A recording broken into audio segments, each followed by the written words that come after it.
اعوذ باللہ من الشیطان الرجیم بسم اللہ الرحمن الرحیم وقال الله لا تتخذوا إلهين اثنين إنما هو إله واحد فإياي فارهبون وله ما في السماوات والأرض وله الدين واصبا أفغير الله تتقون۔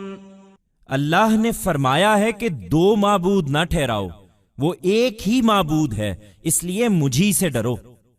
زمین اور آسمانوں میں جو کچھ ہے اسی کا ہے اور اسی کی اطاعت ہمیشہ لازم ہے، پھر کیا اللہ کے سوا اوروں سے ڈرتے ہو؟ God has said, do not make two gods, he is the one God only. So, fear me alone.